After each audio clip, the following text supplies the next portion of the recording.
September 15th, 1945.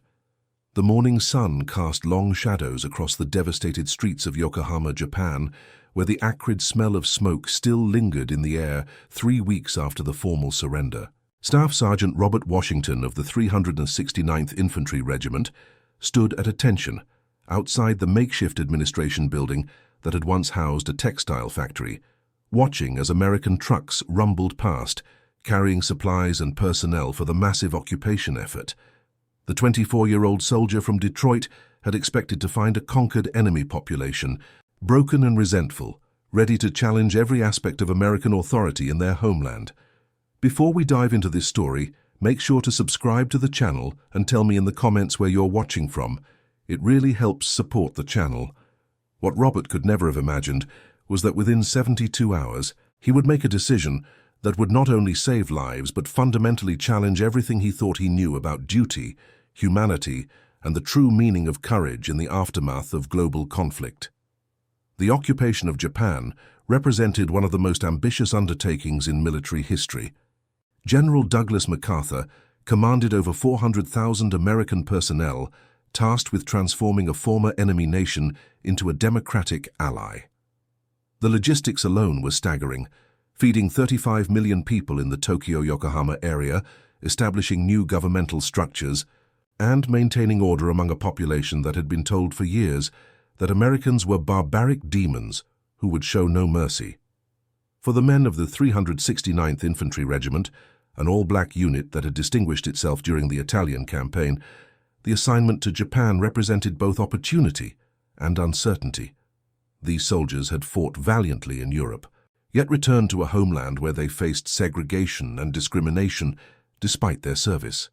Now, thousands of miles from the Jim Crow South, they found themselves as occupying forces in a land where the color of their skin meant something entirely different. Robert Washington understood this complexity better than most. The son of a Detroit auto worker, he had grown up in a neighborhood where racial tensions simmered beneath the surface of industrial prosperity. When he enlisted in 1942, he had hoped military service would prove his patriotism and earn respect for black Americans. The reality had been more complicated. Even as his regiment fought German forces in the mountains of Italy, they faced segregation and prejudice from their own countrymen. The transport ship that brought Robert's unit to Yokohama in early September carried not just soldiers, but also the weight of American racial attitudes. White officers commanded black enlisted men, and the military hierarchy reflected the same segregated structure that existed back home. Yet in Japan, these dynamics would be tested in ways no one could have anticipated. Lieutenant Colonel James Mitchell, the white commanding officer of Robert's battalion, had made his expectations clear during their first briefing on Japanese soil. "Gentlemen," he had announced to the assembled troops, "we are here to establish American authority and democratic principles. The Japanese people have been indoctrinated by militaristic propaganda for years. Our job is to show them a better way while maintaining absolute discipline and order." Mitchell, a career officer from Virginia, carried with him the attitudes of his upbringing, but he also recognized the competence of his black subordinates. Robert Washington had earned his respect during the Italian campaign, where the sergeant's quick thinking had saved Mitchell's life during an artillery barrage near Monte Battaglia. This shared experience had created a complex relationship between the two men, built on mutual respect despite the racial barriers of their era. The Japanese civilians Robert encountered during his first weeks in Yokohama defied every expectation he had formed. Rather than the fanatical warriors depicted in American propaganda, he found ordinary people struggling with hunger, displacement, and uncertainty about their future. Children peered at him with curious eyes rather than fear, and elderly shopkeepers bowed politely when he passed their small businesses. Among these civilians was Keiko Tanaka, a 28-year-old former schoolteacher whose husband had been reported missing during the Philippines campaign. She lived with her elderly mother and 2 young daughters in a cramped apartment near the textile district, surviving on the meager food rations distributed by American forces. Keiko spoke some English, learned during her teaching years, and she had observed the black soldiers with particular interest. In the hierarchical society of wartime Japan, Keiko had been taught that Americans represented the ultimate enemy, but the reality of occupation proved far more nuanced. The black soldiers she encountered seemed different from what she had expected. They were disciplined and professional, yet she sensed in them a sympathy for struggle that seemed absent in some of their white counterparts. Dr. William Foster, a 35-year-old military physician from Chicago, served as the medical officer for Robert's regiment. Like Robert, Foster had experienced the contradictions of serving a country that denied him full citizenship. He had graduated from Howard University Medical School and completed his residency at a black hospital in Washington, D.C., before being commissioned as an officer. His observations of the Japanese civilian population had led him to conclusions that sometimes put him at odds with official military policy. Foster had noted the severe malnutrition among Japanese children and the inadequate medical supplies available to civilian hospitals. He had also observed the particular vulnerability of Japanese women, who faced not only the general hardships of occupation, but also specific dangers related to their gender and cultural position. His reports to higher command about these conditions had been acknowledged, but not always acted upon with the urgency he felt was necessary. The catalyst for the events that would define Robert Washington's legacy came on September 18th, when reports reached regimental headquarters of disturbances in the Kanagawa district. Private Tommy Henderson, a 19-year-old from Alabama, had been found intoxicated and disturbing local civilians near a residential area. When military police arrived to apprehend Henderson, he had been arguing with a group of Japanese women outside what appeared to be a community shelter.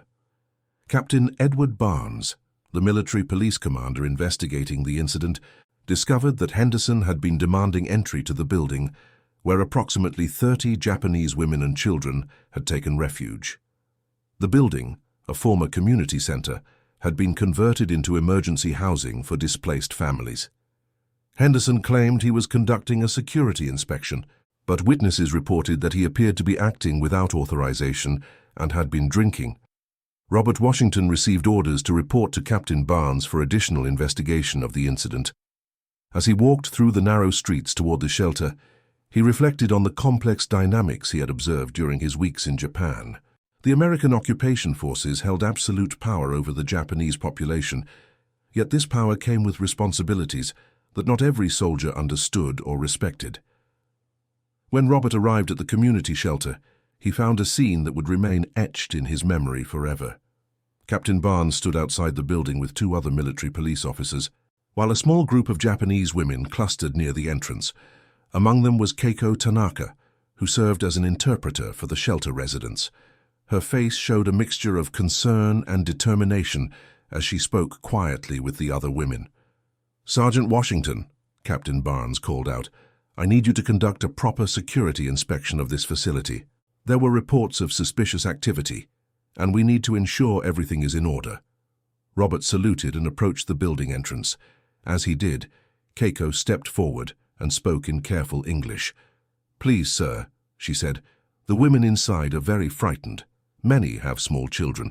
Is it necessary for soldiers to enter now?" The question struck Robert with unexpected force. He looked into Keiko's eyes and saw not the face of a conquered enemy, but a woman genuinely concerned for the welfare of those under her protection. In that moment, he was reminded of his own mother, who had worked long hours in a Detroit factory while raising 5 children, and who had always prioritized the safety and dignity of others above her own comfort.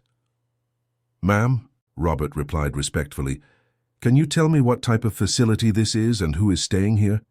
Keiko explained that the building housed displaced women and children, many of whom had lost their homes during the final months of the conflict. Some were widows, others had husbands who were missing or imprisoned. They had pooled their meager resources to rent the space and create a safe environment for their families. As Keiko spoke, Robert became aware of the sounds coming from inside the building.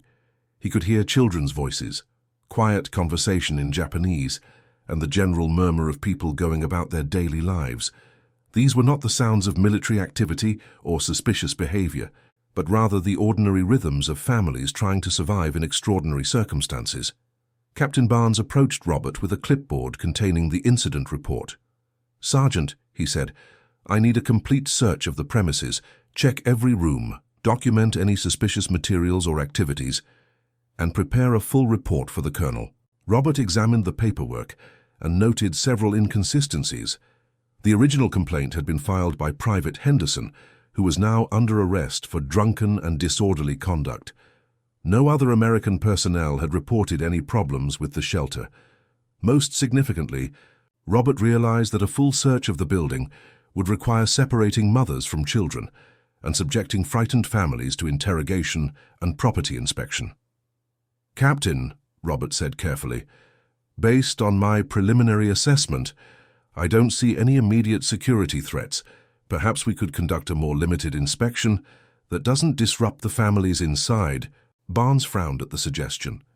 The captain, a career military police officer from Texas, had built his reputation on thorough investigations and strict adherence to protocol. "Sergeant, we have reports of unauthorized activity.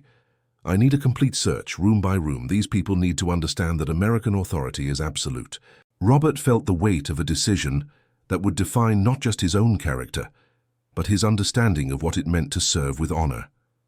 He thought about the children he had heard inside the building, about the fear in Keiko's eyes, and about the fundamental purpose of American presence in Japan. Were they there to terrorize civilian populations, or to demonstrate the values of democracy and human dignity? "Captain," Robert said, his voice steady but firm, "I request permission to speak with you privately." Barnes gestured toward a spot several yards away from the shelter entrance. As they walked together, Robert formulated the words that would either advance his military career or end it. "Sir," Robert began, "I've been observing the civilian population since we arrived, and I believe we need to consider the broader implications of our actions here. These women and children pose no security threat, and a forced search would create unnecessary trauma and resentment toward American forces." Barnes studied Robert's face carefully. He had heard good reports about Washington's service in Italy and his conduct since arriving in Japan. The sergeant had a reputation for sound judgment and strong leadership among his men. "What exactly are you suggesting, Sergeant?" Barnes asked. "I'm suggesting that I conduct a voluntary inspection with the cooperation of the shelter residents," Robert replied. "I'll speak with their representative, explain our security concerns, and ask for permission to verify that everything is in order. If they agree, we can accomplish our objectives without creating an adversarial situation." The proposal represented a radical departure from standard military police procedure, which typically emphasized American authority over Japanese cooperation. Barnes understood that his decision would set a precedent that could affect how American forces interacted with Japanese civilians throughout the occupation. After several minutes of consideration, Barnes made his choice. "Sergeant Washington," he said, "you have 1 hour to conduct your inspection. If you discover any problems or if the Japanese don't cooperate fully, we proceed with standard protocol." Robert saluted and returned to the shelter entrance, where Keiko and the other women waited anxiously. As he approached, he made a decision that would echo through the rest of his life and influence countless other interactions between occupying forces and Japanese civilians. "Ma'am," he said to Keiko, "I need to ask for your help. We have security procedures that require us to verify that this facility is safe and properly managed. Rather than conducting a forced inspection, I'd like to ask your permission to walk through the building with you as a guide. You can explain what each room is used for, and I can confirm that everything meets our security requirements." Keiko translated Robert's words to the other women, and an animated discussion followed in Japanese. Robert could not understand the words, but he could sense the relief in their voices and body language. After several minutes, Keiko turned back to him with a small smile. "The women agree to your proposal," she said. "They appreciate your respectful approach. Please follow me."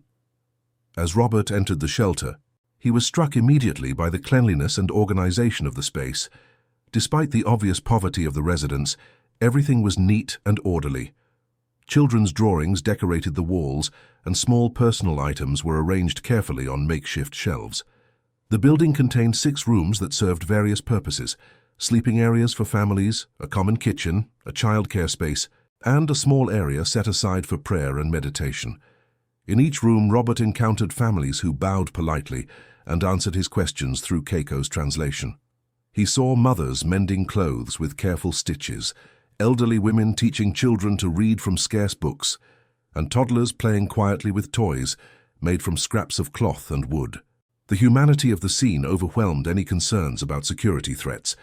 During his inspection, Robert learned more about the individual stories of the shelter residents.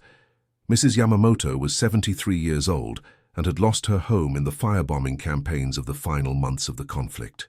She had taken in 3 orphaned children and cared for them as if they were her own grandchildren. Miss Sato was a 19-year-old woman whose fiancé had been reported missing during the Philippines campaign. She had moved to the shelter when she could no longer afford her apartment rent. Each story added to Robert's understanding of the complex human cost of global conflict. These were not enemy combatants or dangerous subversives, but ordinary people whose lives had been disrupted by forces beyond their control. They were struggling to rebuild their lives with dignity and hope, despite facing an uncertain future. As the inspection continued, Robert noticed that several of the women showed signs of malnutrition and exhaustion. Many had only one set of clothes, and he observed that they were sharing scarce food supplies to ensure that the children ate first. The medical supplies in the shelter consisted of a few bandages and some traditional herbal remedies. Despite these hardships, the community functioned with remarkable cooperation and mutual support. When they reached the final room of the inspection, Keiko introduced Robert to Mrs. Nakamura, a 60-year-old woman who served as the informal leader of the shelter community. Mrs. Nakamura had been a nurse before the conflict and now provided basic medical care to the shelter residents. She spoke to Robert in Japanese, and Keiko translated her words. "Mrs. Nakamura wants to thank you for your respectful treatment," Keiko said. She says that many of the women were very frightened about what would happen when American soldiers came to inspect the shelter. Your kindness has relieved their fears. Robert felt a deep sense of responsibility settle over him as he prepared to complete his report to Captain Barnes. He understood that his assessment would influence how American forces would interact with similar civilian facilities throughout the occupation zone. More immediately, he knew that his recommendation would determine whether the women and children in this shelter could continue to live with dignity and security. As he and Keiko walked back toward the building entrance, Robert made a decision that would define his legacy in occupied Japan. He stopped in the doorway and turned to face the interior of the shelter, where mothers held children in their arms and elderly women watched him with cautious hope in their eyes. "Ma'am," he said to Keiko, "please translate this message to all the women in the shelter." Keiko nodded and prepared to listen carefully to his words. "Tell them," Robert continued, "that this shelter has passed its security inspection with full approval. Tell them that American forces recognize this as a legitimate humanitarian facility deserving of respect and protection. And tell them that as long as I am responsible for security in this district, no one will enter this building without permission from Mrs. Nakamura and the other residents." As Keiko translated his words into Japanese, Robert heard a collective sigh of relief from the women throughout the building. Several began to cry quietly, and Mrs. Nakamura approached him with tears in her eyes. She spoke to him in Japanese, and although Robert could not understand her words, the gratitude and respect in her voice needed no translation. Keiko wiped her own tears as she translated Mrs. Nakamura's message. "She says that you have shown them what American democracy truly means. She says that your kindness will be remembered by their children and their children's children." Robert stepped outside the shelter to find Captain Barnes waiting with the military police officers. As he prepared to deliver his report, Robert knew that he was about to take a stand that would require him to defend not just his assessment, but his fundamental beliefs about duty, humanity, and the proper conduct of military personnel. "Captain," Robert began, "I have completed a thorough inspection of the facility. The shelter houses 32 women and children, all displaced civilians with verified humanitarian needs. The facility is clean, orderly, and poses no security threat to American forces. I recommend that it be classified as an approved humanitarian facility with continued civilian self-administration." Barnes reviewed Robert's written report, noting the detailed descriptions and recommendations. "Sergeant," he said, Are you confident that these civilians can be trusted to maintain proper standards without ongoing military supervision? Yes, sir, Robert replied without hesitation. These families have established an effective community organization that prioritizes safety, health, and cooperation. Their self-governance is actually superior to many facilities under direct military administration. The assessment represented a significant departure from standard occupation policy, which typically emphasized direct American control over all civilian activities. Barnes understood that approving Robert's recommendation would require him to defend the decision to his superiors, including Lieutenant Colonel Mitchell. After reviewing the report once more, Barnes made his decision. Sergeant Washington, your assessment is accepted. This facility will be classified as an approved humanitarian shelter under civilian administration. You will maintain periodic contact with the shelter leadership to ensure continued compliance with American security requirements. The decision established a precedent that would influence American policies toward Japanese civilian institutions throughout the occupation period. Word of Robert's respectful approach and successful outcome spread quickly among both American personnel and Japanese civilians, creating a model for constructive interaction that served the interests of all parties. Over the following weeks, Robert developed a regular routine of visiting the shelter to check on the welfare of the residents and to coordinate with American humanitarian agencies. During these visits, he learned to appreciate the resilience and dignity of the Japanese families who had created a new life from the devastation of global conflict. Keiko Tanaka became Robert's primary contact at the shelter, and their professional relationship gradually evolved into a deeper friendship based on mutual respect and shared concern for the welfare of others. Through their conversations, Robert gained insights into Japanese culture, history, and values that challenged many of his preconceptions about former enemies. Sergeant Washington, Keiko said during one of his visits, may I ask you a personal question? Of course, Robert replied as they sat in the shelter's small garden, where children played quietly among makeshift flower beds. When you first came to Japan, what did you expect to find here? She asked. Robert considered the question carefully before responding. I expected to find people who hated Americans and would resist everything we tried to do. I expected to find a population that was fundamentally different from us, with values and beliefs that couldn't be reconciled with democratic principles. And what do you think now? Keiko asked. I think, Robert said slowly, that people everywhere want the same basic things: safety for their families, dignity in their work, and hope for their children's future. I think that the conflict made us see each other as enemies, but the peace has allowed us to recognize each other as human beings. Their conversation was interrupted by the arrival of Dr. William Foster, who had been conducting medical examinations of the shelter residents as part of a broader American health program for Japanese civilians. Foster had become increasingly concerned about malnutrition and disease among the displaced population, and he had developed innovative approaches to providing medical care within the constraints of military regulations. Sergeant Washington, Dr. Foster said as he approached, I've finished my examinations for today. Overall health has improved significantly since your security assessment allowed this shelter to receive regular humanitarian assistance. The Foster's comment highlighted one of the unintended consequences of Robert's decision to treat the shelter as a legitimate humanitarian facility. Because the shelter had official American approval, it became eligible for food distributions, medical care, and other support services that were denied to unauthorized civilian gatherings. Doctor, Robert replied, what's your assessment of the long-term needs here? These families have demonstrated remarkable resilience, Foster said, but they need sustained support to rebuild their lives effectively. The women here have skills and education that could contribute significantly to Japan's reconstruction, but they need opportunities and resources to apply those talents. Dr. Foster's observation reflected a broader reality of the Japanese occupation. While American forces possessed overwhelming military and economic power, the success of democratic reconstruction would ultimately depend on the active participation and cooperation of the Japanese people themselves. The shelter represented a microcosm of this larger challenge and opportunity. Lieutenant Colonel Mitchell made an unannounced visit to the shelter during the first week of October.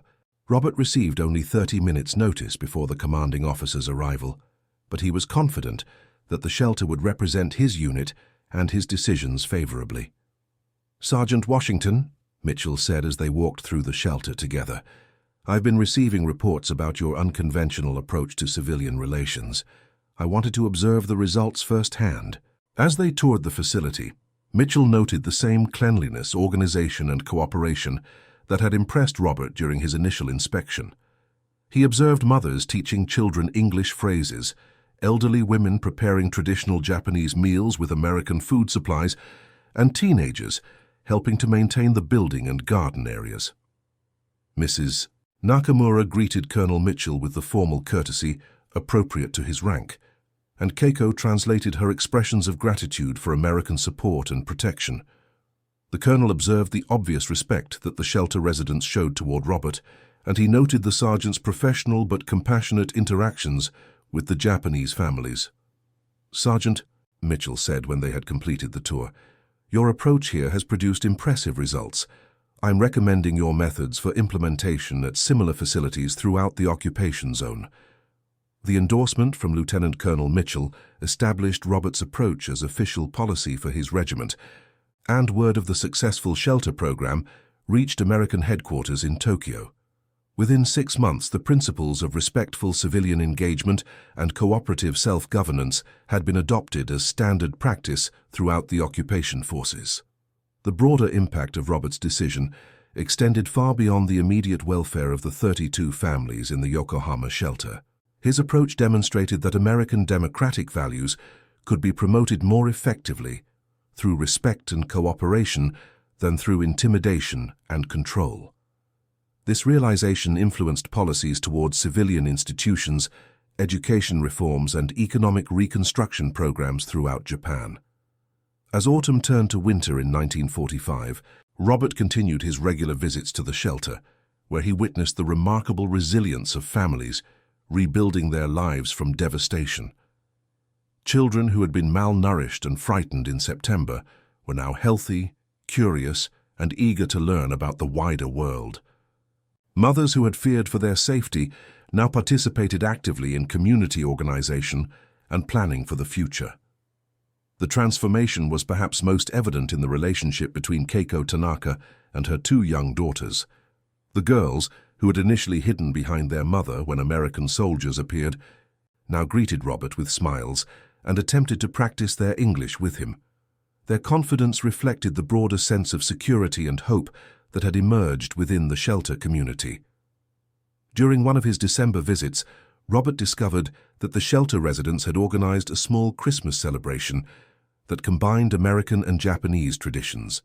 Children had made decorations from colorful paper and fabric, and the women had prepared special foods using both traditional Japanese recipes and American ingredients from humanitarian distributions. "Sergeant Washington," Keiko said, as she invited him to join the celebration, "the women wanted to thank you and Dr. Foster for your kindness during these difficult months. Will you accept our invitation to share this meal with our families?" Robert understood that the invitation represented far more than simple hospitality. In a society where social hierarchies and formal relationships were deeply important, being welcomed as a guest rather than treated as an occupying authority figure represented a profound expression of respect and trust. As he sat among the shelter families, sharing food and watching children play together, regardless of their different backgrounds, Robert reflected on the journey that had brought him to this moment. The same military service that had exposed him to prejudice and discrimination in his homeland had also provided him with the opportunity to demonstrate the highest ideals of American democracy in a foreign land. Dr. Foster joined the celebration and brought news that would secure the long-term future of the shelter community. American humanitarian organizations had approved permanent funding for the facility, and the Japanese government was prepared to recognize it as an official social welfare institution.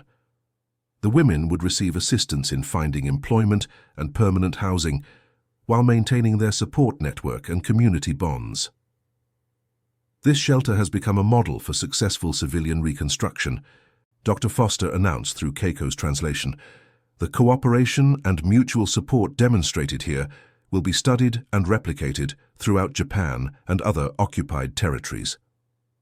The recognition of their success brought tears of joy to many of the shelter residents, but it also represented a bittersweet milestone. As the American occupation transitioned toward Japanese self-governance, Robert knew that his direct involvement with the shelter community would eventually end. The bonds he had formed with these families had become one of the most meaningful experiences of his military service. Mrs. Nakamura approached Robert during the celebration with a small wrapped package. Through Keiko's translation, she explained that the women had created a gift to express their gratitude for his protection and support. Inside the package was a hand-sewn cloth with carefully embroidered characters that spelled out his name in Japanese script, surrounded by symbols representing protection, courage, and friendship. She says, Keiko translated, that this cloth was made with fabric contributed by every family in the shelter. Each woman added her own stitches so that your name is surrounded by the hopes and prayers of all the people you have helped.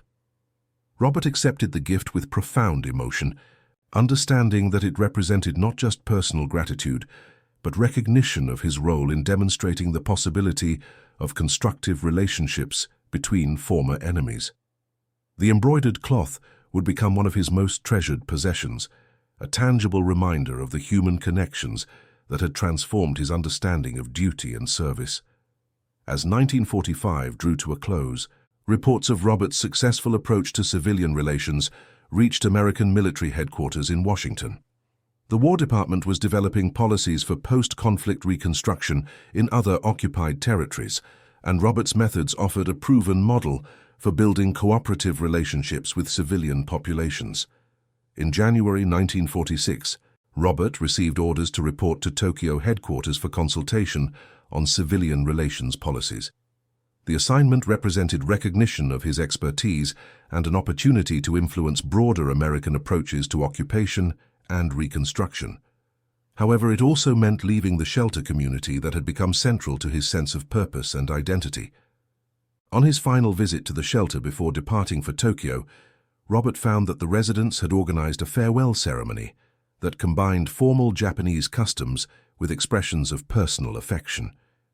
Each family presented him with a small gift: handwritten letters in English, children's drawings, traditional crafts, and photographs that documented their time together.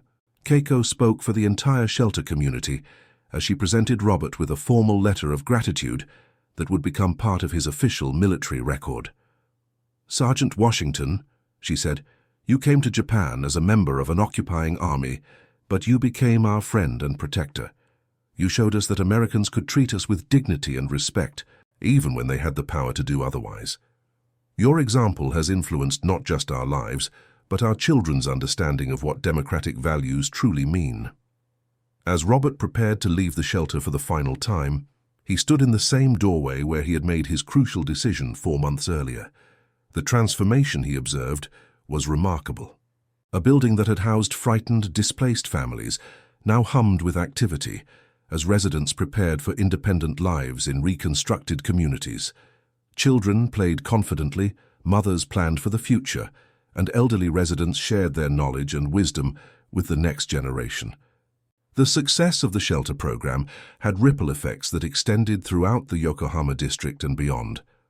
Other civilian facilities adopted similar approaches to self-governance and cooperation with American authorities.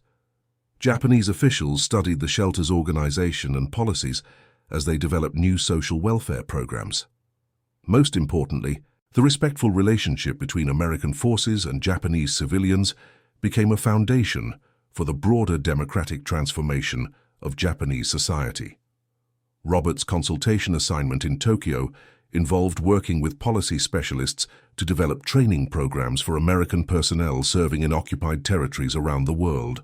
His experiences in Yokohama provided practical insights into building trust, ensuring civilian welfare, and promoting democratic values through respectful engagement rather than authoritarian control. During his 6 months in Tokyo, Robert maintained correspondence with the shelter community through letters that Keiko translated for the other residents. He learned about the successful transition of families to permanent housing, the establishment of educational programs for children, and the emergence of community leaders who had gained confidence through their shelter experience. One letter from Keiko included particularly meaningful news about Mrs. Nakamura, who had been appointed to serve on a local civilian council that advised American authorities on humanitarian policies. Her experience organizing and managing the shelter had prepared her for leadership responsibilities that extended far beyond her immediate community. Mrs. Nakamura often speaks about the day you first came to inspect our shelter, Keiko wrote. She says that your decision to treat us with respect changed not just our immediate circumstances, but our understanding of what was possible in the relationship between America and Japan. She believes that your example showed us that former enemies could become friends and partners in building a better future. The letter reinforced Robert's growing understanding of how individual actions during historical moments could influence broader social and political transformations. His decision to block unauthorized entry to the shelter had protected 32 families in the immediate term, but its larger significance lay in demonstrating alternative approaches to power, authority, and cross-cultural relationships.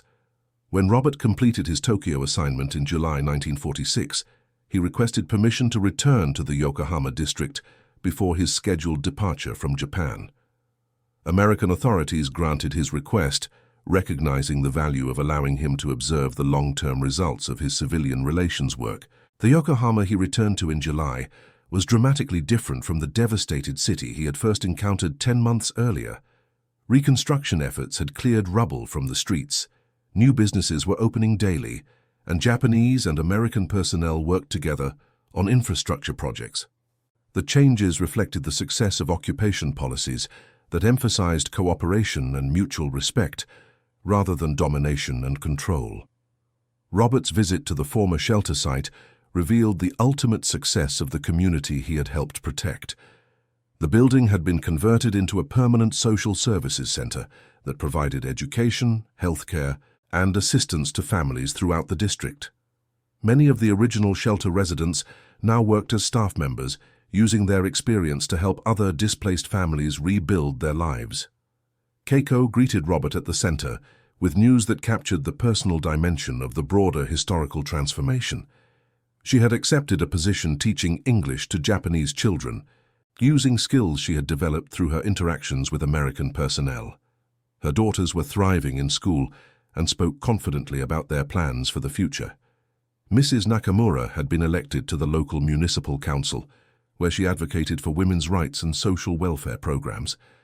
"Sergeant Washington," Keiko said as they walked through the renovated building, "do you remember what you told us during that first inspection? You said that no one would enter our shelter without our permission. You kept that promise, and you helped us learn to protect ourselves and others." The comment highlighted the educational dimension of Robert's approach to civilian relations. Rather than simply providing security for the shelter residents, he had helped them develop the confidence and skills necessary to advocate for their own rights and interests. This empowerment had lasting effects that extended far beyond the immediate post-conflict period. During his final evening in Yokohama, Robert attended a community dinner that brought together former shelter residents, their new neighbors, and American personnel who had worked on reconstruction projects. The event symbolized the transformation of relationships between former enemies into collaborative partnerships based on mutual respect and shared objectives. Dr. Foster, who had continued his medical work with Japanese civilians throughout the occupation period, spoke about the broader lessons learned from the shelter program. What Sergeant Washington demonstrated, he told the gathered audience, was that military power could be most effective when exercised with restraint, wisdom, and genuine concern for civilian welfare. His approach became a model that influenced American policies not just in Japan but in subsequent international engagements around the world. The recognition of Robert's contribution to successful occupation policies brought him to the attention of senior military leaders who were planning post-war military reforms. As the United States transitioned from wartime mobilization to peacetime military organization, there was growing recognition of the need for personnel who understood both military effectiveness and diplomatic sensitivity. When Robert departed Japan in August 1946, he carried with him not just the embroidered cloth created by the shelter women, but also letters of recommendation from Japanese officials, testimonials from American commanders, and most importantly, a transformed understanding of his own potential for positive influence in complex situations. His final report to American headquarters included detailed recommendations for training programs that would prepare military personnel for civilian relations responsibilities in future international missions. These recommendations emphasized cultural sensitivity, respect for local customs, protection of civilian populations, and the promotion of democratic values through example rather than coercion. The principles Robert developed through his Yokohama experience became incorporated into American military doctrine for occupation and peacekeeping operations. Training programs established at American military schools included case studies based on his methods, and his approach influenced policies toward civilian populations in Germany, Korea, and other territories where American forces were stationed during the Cold War era. Robert's post-war military career included assignments that utilized his expertise in civilian relations and cross-cultural communication. He served as an advisor to American embassies in Asia, participated in the development of international humanitarian programs, and eventually achieved the rank of colonel before retiring from active duty in 1965. Throughout his later career, Robert maintained correspondence with several of the families he had known at the Yokohama shelter. These relationships provided him with ongoing insights into Japan's remarkable transformation, from a defeated enemy into a democratic ally and eventual partner in international peacekeeping efforts. One particularly meaningful letter arrived in 1955, 10 years after his first encounter with the shelter community. Keiko wrote to inform him that her older daughter had been accepted to study at an American university, where she planned to major in international relations and diplomacy.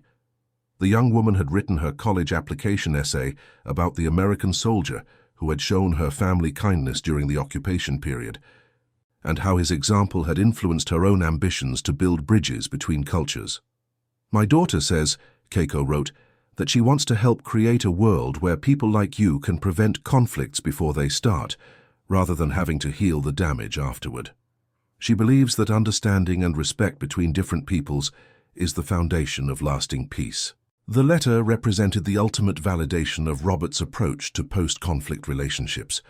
By treating former enemies with dignity and respect, he had contributed to raising a generation of Japanese citizens who viewed America as a partner rather than a conqueror, and who were committed to international cooperation and peaceful resolution of disputes. Dr. Foster, who remained in contact with Robert throughout their post-war careers, often reflected on the broader implications of their shared experience in Yokohama. In a letter written during the Vietnam conflict, Foster observed that military success in the modern era required not just tactical superiority, but also the ability to win the respect and cooperation of civilian populations. "What you accomplished at that shelter," Foster wrote to Robert, "demonstrated that American military power could be a force for protection and liberation rather than domination and control. In our current international challenges, we need more leaders who understand that true victory comes not from defeating enemies, but from creating conditions where former enemies can become allies and partners." The wisdom contained in Foster's observation reflected lessons that American foreign policy experts would struggle to learn and apply throughout the subsequent decades of international engagement. Robert's example in Yokohama provided a concrete demonstration of how military personnel could promote democratic values and human rights through their individual actions and decisions. As Robert approached retirement from military service, he received an invitation that brought his career full circle. The Japanese government was organizing a commemoration of the 20th anniversary of the end of the Pacific conflict, and they specifically requested his participation in ceremonies honoring American personnel who had contributed to successful post-war reconstruction. The invitation included a personal letter from Mrs. Nakamura, who was now serving as a senior official in Japan's Ministry of Social Welfare. She wrote that the shelter program Robert had protected and supported had served as a model for social services throughout Japan, and that thousands of families had benefited from policies based on the principles of dignity, self-governance, and mutual cooperation that he had demonstrated. 20 years ago, Mrs. Nakamura wrote, "You stood in our doorway and said that no one would enter without our permission. That simple statement gave us hope at a time when we had lost everything else. Today, that same principle of respect for human dignity is written into our Constitution and our laws. You helped us understand that democracy is not something that can be imposed by force, but something that grows when people are treated with the respect and trust they deserve." Robert's return to Japan in 1965 revealed a nation transformed beyond recognition. The devastated cities he had known 20 years earlier had been rebuilt as modern, prosperous communities. Japan had emerged as a democratic ally of the United States and a leader in international peace efforts. The children who had played in the shelter garden were now adults, contributing to their nation's remarkable economic and social development. During the commemoration ceremonies, Robert was reunited with several of the families he had known at the shelter. Keiko's daughter, now a graduate student in international relations, served as his interpreter and guide. Mrs. Nakamura, despite her age and official responsibilities, insisted on personally conducting him through the social services center that had evolved from their original shelter. The center now provided assistance to thousands of families annually, offering education, healthcare, job training, and housing assistance. The programs reflected the same principles of community cooperation and self-governance that had characterized the original shelter, but on a scale that served the needs of an entire metropolitan region. "Sergeant Washington," Mrs. Nakamura said through Keiko's daughter's translation, "you taught us that strength comes not from power over others, but from the ability to help others find their own strength. This center serves so many people today because we learned from your example that true leadership means protecting and empowering others, not controlling them." The observation captured the essential lesson that Robert had learned through his own transformation during those crucial months in 1945 and 1946. Military power could be most effective when used to create conditions for peace, democracy, and human dignity, rather than simply to impose the will of the stronger upon the weaker. As Robert prepared to leave Japan for the final time, he reflected on the remarkable journey that had begun with his decision to treat 32 frightened families with respect and dignity. That single choice had influenced policies that affected millions of people, contributed to the successful transformation of a former enemy into a democratic ally, and demonstrated the potential for individual actions to create lasting, positive change in the world. The embroidered cloth created by the shelter women remained one of Robert's most treasured possessions throughout his retirement years. He often displayed it when speaking to military academies, diplomatic training programs, and international relations conferences about the lessons learned from post-conflict reconstruction efforts. "This cloth," he would tell his audiences, "represents the possibility that exists in every interaction between peoples of different nations, cultures, and backgrounds. When we treat others with respect and dignity, when we protect the vulnerable rather than exploit them, when we build trust rather than fear, we create the foundation for lasting peace and cooperation." The legacy of Robert Washington's decision to block unauthorized entry to a small shelter in Yokohama extended far beyond his own lifetime. The principles he demonstrated influenced American military doctrine, international humanitarian law, and diplomatic practices throughout the Cold War and beyond. His example was studied in military academies, cited in policy documents, and referenced by leaders seeking to understand how individual actions could promote peace and human rights in complex international situations. More importantly, the families he had protected and empowered became leaders in their own right, contributing to Japan's emergence as a democratic society committed to peace, human rights, and international cooperation. Their children and grandchildren carried forward the lessons they had learned about dignity, respect, and the possibility of transforming enemies into friends through understanding and mutual support. The shelter community that Robert had helped preserve became part of the foundation upon which modern Japanese democracy was built. The principles of self-governance, community cooperation, and respect for individual dignity that characterized their organization influenced broader social and political developments that shaped Japan's post-war evolution.